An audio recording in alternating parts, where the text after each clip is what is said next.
पहाड़ टीवी और मैं हूं आपके साथ स्मिता पटवार। चलिए रुक करेंगे उत्तराखंड की तमाम बड़ी खबरों का, लेकिन उससे पहले एक नजर आज की हेडलाइंस पर। सीएम धामी ने ढोल आश्रम में की पूजा अर्चना, चंपावत उपचुनाव में किया जीत का दावा। पूर्व मुख्यमंत्री तीरथ सिंह रावत के फटी जींस पर दिए गए बयान पर कांग्रेस ने कसा तंज, कहा सोचने समझने की शक्ति खो चुके हैं तीरथ सिंह रावत। केदारनाथ से जुड़े विवादित वीडियो के वायरल होने पर 2 पुलिसकर्मियों पर गिरी गाज, वीडियो वायरल करने वाले सिपाही को किया गया निलंबित। कांग्रेस ने नई मुहिम छेड़ने का किया दावा, भारत जोड़ो आंदोलन की करेंगे शुरुआत। मुख्यमंत्री पुष्कर सिंह धामी सोमवार को अल्मोड़ा दौरे पर रहे। सीएम धामी ने कल्याणी का हिमालय देवस्थानम न्यास के चतुर्थ वार्षिकोत्सव समापन समारोह में शिरकत की। उन्होंने ढोल आश्रम में पूजा पाठ भी की। सीएम धामी ने स्थानीय लोगों और पर्यटकों से अल्मोड़ा के ढोल आश्रम आने की अपील की है। चंपावत उपचुनाव को रिकॉर्ड मतों से जीतने के लिए सीएम धामी मंदिरों का दौरा कर रहे हैं, साथ ही लोगों के बीच पहुंचकर उनके दुख दर्द भी बांट रहे। इस मौके पर सीएम धामी ने चंपावत उपचुनाव में जीत का दावा भी किया।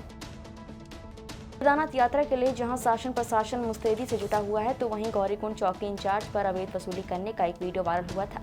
वीडियो वायरल होते ही जहां पुलिस प्रशासन में हड़कंप मच गया था, तो वहीं शासन ने मामले में एक्शन लेते हुए आनन फानन में चौकी प्रभारी को लाइन हाजिर कर दिया है, जबकि वीडियो वायरल करने वाले सिपाही को निलंबित कर दिया है। इस मामले की जाँच एसपी ने पुलिस क्षेत्र अधिकारी गुप्तकाशी को सौंपी है। जानकारी के अनुसार केदारनाथ यात्रा के मुख्य पड़ाव स्थल गौरीकुंड के चौकी प्रभारी पर व्यापारियों, घोड़ा खच्चर संचालकों, अवैध शराब के कारोबारियों से वसूली का दावा करते हुए रविवार को एक वीडियो इंटरनेट मीडिया पर वायरल हुआ था। बताया जा रहा है कि चौकी में तैनात एक सिपाही ने ही ये वीडियो वायरल किया है। वीडियो में दावा किया गया था कि गौरीकुंड में चौकी प्रभारी व्यापारियों, मजदूरों से अवैध वसूली कर रहे हैं। वसूली का पैसा कमरे में एक बैग में रखा है। इस बैग को वीडियो में दिखाया गया है, जिसमें ताला लगा हुआ है। अवैध शराब को बैग में छिपा कर रखने की बात कही गई है। पूरे वीडियो में इन बैगों को दिखाया गया है, लेकिन बैगों को खोला नहीं गया है। इस वीडियो के वायरल होने से पुलिस विभाग में हड़कंप मचा हुआ है। वहीं सोशल मीडिया पर वीडियो वायरल होने के बाद पुलिस की काफी किरकिरी हुई। पुलिस अधीक्षक रुद्रप्रयाग आयुष अग्रवाल ने वीडियो पर जांच बैठा दी है। साथ ही पुलिस क्षेत्र अधिकारी गुप्तकाशी विमल रावत को जांच अधिकारी बनाया गया है। पुलिस अधीक्षक ने गौरीकुंड के चौकी प्रभारी को लाइन हाजिर कर दिया है, जबकि वीडियो वायरल करने वाले सिपाही को निलंबित कर दिया है। गौरतलब है कि उत्तराखंड में जहां चारधाम यात्रा के लिए शासन प्रशासन मुस्तैद है, केदारनाथ यात्रा पर पीएमओ खुद नजर बनाए हुए है, तो वहीं सोशल मीडिया पर एक चौकी इंचार्ज के कमरे में लाखों रुपए रखे हुए वीडियो वायरल होने पर लोग तरह तरह की प्रतिक्रिया कर रहे हैं। चौकी इंचार्ज गौरीकुंड का है और ये उनका पूरा कमरा है, और ये वाला बैग जो है कि इसमें ताला लगा है, देख सकते हैं आप। इसमें जो है कि इनके पूरे भ्रष्टाचार करके पैसा कमा के इस बैग में है। इस बैग को मैं अभी मतलब छेड़ नहीं सकता, लेकिन ये ताला लगा रखा है इसमें। और इस बैग में जो है कि इनके पैसे भरे हुए हैं। ये वाला बैग, ये इनका पूरा सामान है, देखिए।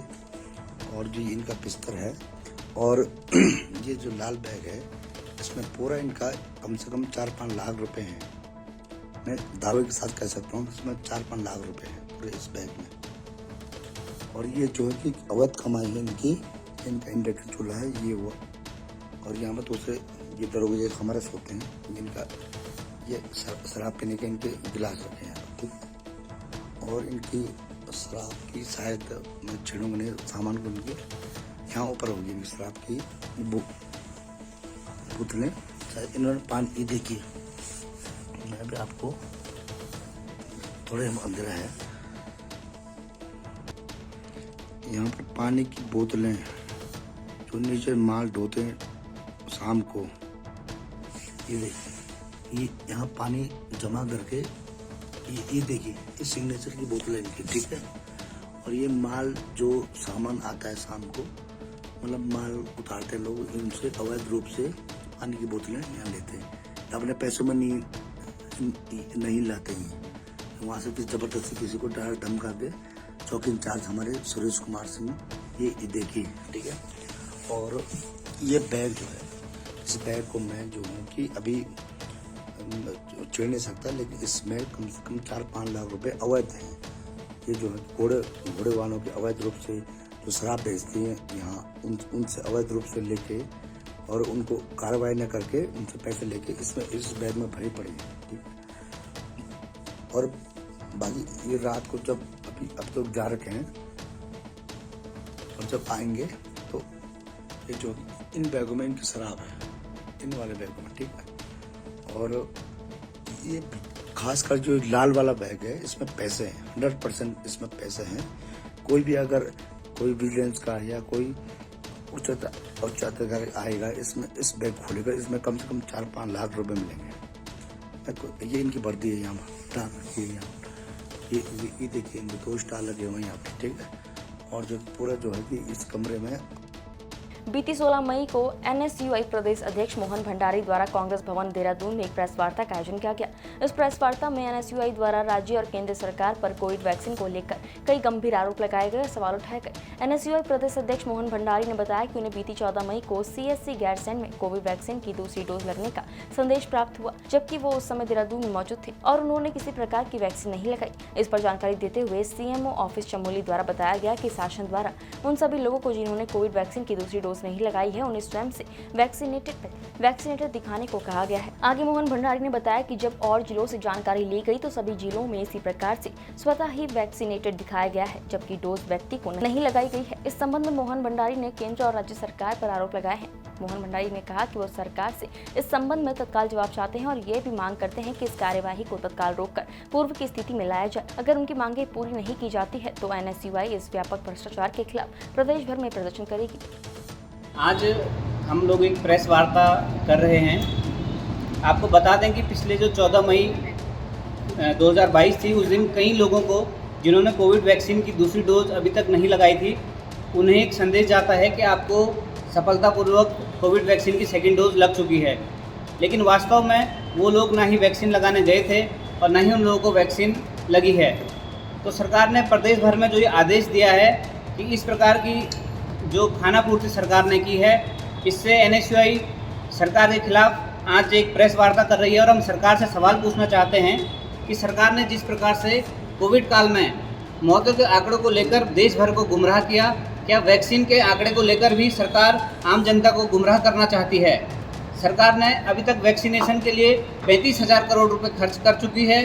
तो क्या जो प्रति वैक्सीन डोज आज उत्तराखंड के प्रत्येक जिले में इतने लोगों को जो काल्पनिक वैक्सीन लगी है, इसका पैसा सरकारी खजाने से लूटा नहीं जा रहा है? यह एक स्पष्ट तौर पे दिखाई देने वाला एक भ्रष्टाचार है, जिसके खिलाफ हम आवाज़ उठा रहे हैं। और सरकार इस काल्पनिक वैक्सीन को लगाने के बाद सर्टिफिकेट भी इशू कर रही है, और जिससे कि आने वाले समय में कहीं ना कहीं लोगों की जान को भी सरकार खतरे में डाल रही है। तो एनएसयूआई मांग करती है कि इस पर सरकार जल्द से जल्द रोक लगाए। जितने भी सरकार ने फर्जी तरीके से वैक्सीनेटेड सेकंड वैक्सीन लगाई है, इसको वापस लिया जाए। यदि इस कार्य को सरकार वापस नहीं लेती है तो एनएसयूआई के खिलाफ पूरे प्रदेश भर में आंदोलन करेगी। धन्यवाद। शासन द्वारा चारधाम यात्रा में की गई व्यवस्थाओं को लेकर कांग्रेस ने सरकार पर तीखा प्रहार किया है। कांग्रेस प्रदेश प्रवक्ता गरिमा मेहरा दसोनी ने भाजपा को आड़े हाथों लेते हुए उनसे सवाल किया कि उनके जो आदेश हैं चारधाम को लेकर, वो इसे बदलेंगे तो काम कैसे चलेगा। गरिमा दसोनी ने कहा कि सरकार के आदेशों से यात्री उलझन में है। साथ ही गरिमा मेहरा दसोनी ने पूर्व मुख्यमंत्री तीरथ सिंह रावत के दोबारा फटी जीन्स वाले बयान को लेकर भी बयान दिया है। उन्होंने कहा कि बयान भाजपा की मानसिकता को दर्शाता है और तीरथ सिंह रावत अपनी सोचना समझने की शक्ति खो चुके हैं। नहीं, ये पंजीकरण का एक नया राग अलापा है और बहुत देर कर दी हुजूर आते आते आपने।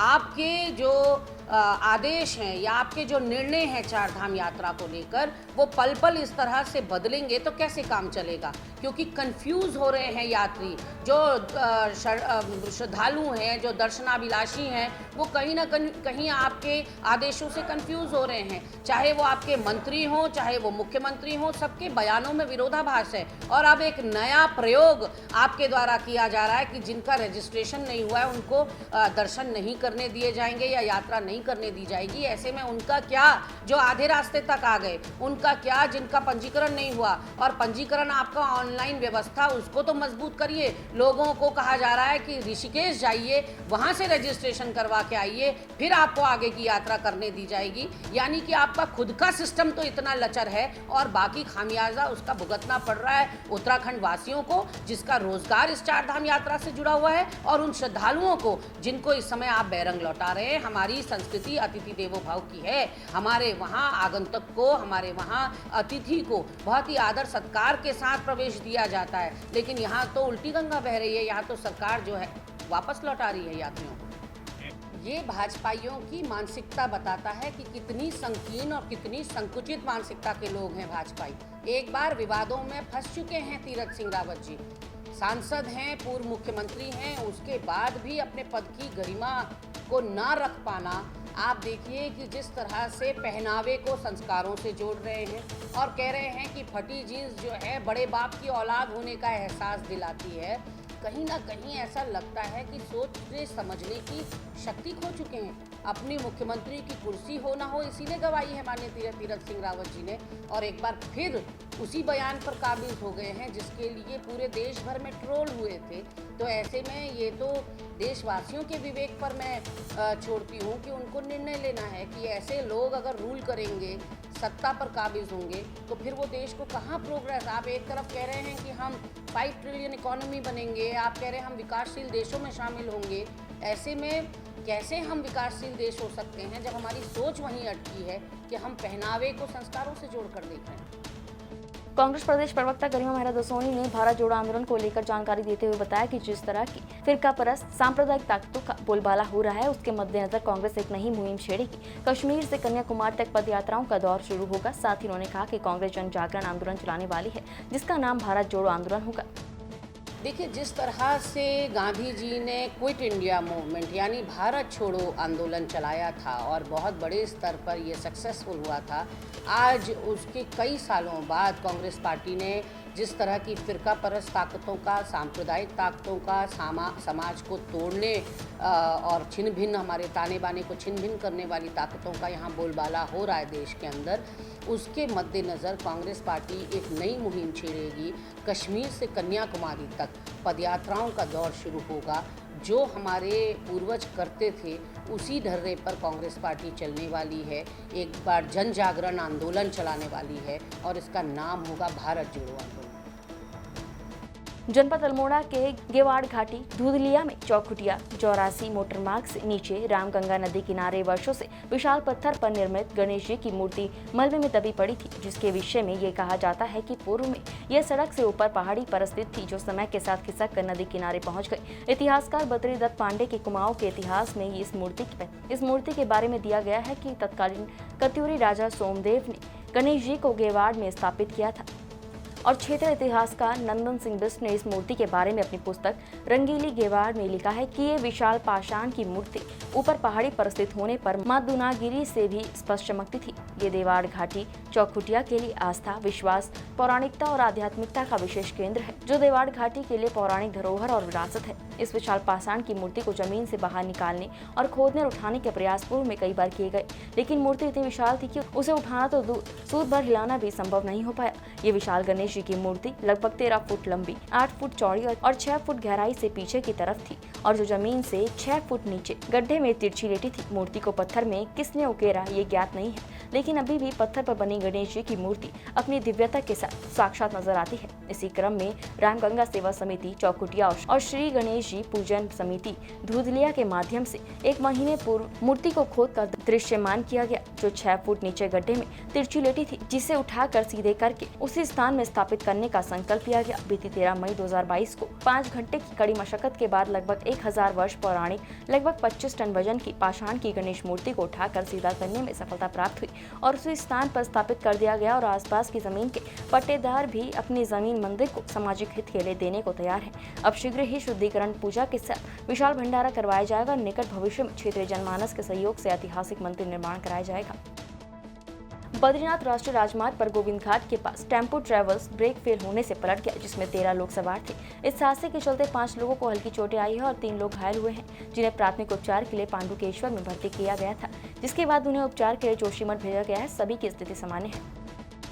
पुलिस में भर्ती के लिए जनपद चंपावत में उत्तराखंड पुलिस शारीरिक दक्षता परीक्षा की कल पुलिस लाइन चंपावत में शुरुआत की गई, जिनमें भर्ती होने आए तमाम युवाओं का फिजिकल टेस्ट कैमरे की निगरानी में किया जा रहा है, जिसमें लंबी कूद, ball throw, chin up, pushup, situp और 3 किलोमीटर लंबी दौड़ से युवाओं को गुजरना पड़ रहा है। भर्ती के प्रथम दिन में 400 अभ्यर्थियों को शारीरिक परीक्षा के लिए बुलाया गया है और 251 पुरुष अभ्यर्थी शामिल रहे।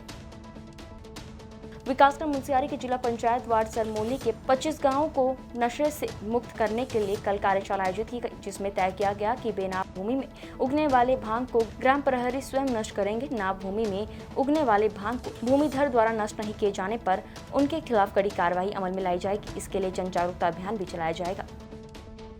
किच्छा में कल ई-रिक्शा चालकों का सत्यापन करने के लिए एक अभियान चलाया गया, जिसमें पुलिस द्वारा ई-रिक्शा चालकों के वाहनों को कोतवाली में लाया गया। जिन चालकों के पास उत्तराखंड का स्थायी निवास प्रमाण पत्र है उनको छोड़ दिया गया, बाकी ई-रिक्शा वाहनों को कोतवाली परिसर में सीज कर दिया गया। कोतवाल ने बताया कि अभियान आगे भी जारी रहेगा और कहा कि नगर में ई-रिक्शा चालकों द्वारा अव्यवस्थाएं फैलाई जा रही हैं। इनके द्वारा यातायात के नियमों का पालन नहीं किया जा रहा है। किच्छा में दूसरे प्रदेशों से आकर बिना सत्यापन के ई-रिक्शा चलाने वालों पर कड़ी कार्रवाई की जाएगी। नाम को दृष्टिगत रखते हुए तथा सत्यापन का जो हमारा अभियान चल रहा है हमारे वरिष्ठ अधिकारियों के निर्देशन में, उसको दृष्टिगत रखते हुए ये बाहर के ई रिक्शा जो भी ई रिक्शा चालक हैं उनका सत्यापन भी किया जा रहा है। दूसरा जो है किसी का कोई भरोसा नहीं होता, बाहरी व्यक्ति आता है जैसे रामपुर, मुरादाबाद, बरेली, मुजफ्फरनगर, वहाँ के लोग यहाँ पर आकर जो है कोई ई रिक्शा चला रहा है, कोई टेम्पो चला रहा है, कोई टाटा मैजिक चला रहा है, तो ऐसे लोगों का सत्यापन होना अनिवार्य है। और इन लोगों के जो है ई रिक्शा के सारे पेपर से चेक कर उनके बारे में सत्यापन करवाया जाएगा, क्योंकि उनके क्षेत्र में उनके विरुद्ध कोई आपराधिक इतिहास तो नहीं है उनका, जिससे पता चले कि बाहरी जो आपराधिक व्यक्ति हमारे क्षेत्र में निवास तो नहीं कर रहा है। और जो यातायात की व्यवस्था को भी देखते हुए ये लोग कहीं पर भी अपने टुक टुक पब्लिक ई रिक्शा जो खड़ा कर देते हैं, उससे यातायात व्यवस्था काफ़ी बाधित होती है। इसकी शिकायत भी थी, काफ़ी समय से व्यापारियों की शिकायत थी, आम जनता की भी शिकायत थी। तो हम इसमें एक नियम बनाने की कोशिश कर रहे हैं कि जो मार्केट में कुछ बिंदु बनाए जाएंगे, स्थान देखे जाएंगे, यहाँ पर इन लोगों का खड़ा होने का व्यवस्था क्या है कि जिसमें केवल 2 ई रिक्शा खड़े होंगे, लेकिन मार्केट में नहीं दिखाई देंगे। मार्केट में केवल यदि कोई मरीज ला रहे हैं तो उसमें थोड़ा उन्हें छूट दे दी जाएगी, इसके अलावा सर लगी हमने भी जो है ई रिक्शा खड़े कर दिए हैं, उनका पेपर पर चेक कर उनके विरुद्ध कार्रवाई की जाएगी। जिनके पेपर अगर नहीं होंगे सीज किया जाएगा, या जो यातायात के नियमों के विरुद्ध चल रहे हैं उनके खिलाफ सुसंगत धाराओं में कार्रवाई की जाएगी। उत्तराखंड की तमाम बड़ी खबरों में फिलहाल इतना ही। बाकी खबरों के लिए देखते रहिए पहाड़ टीवी। नमस्कार।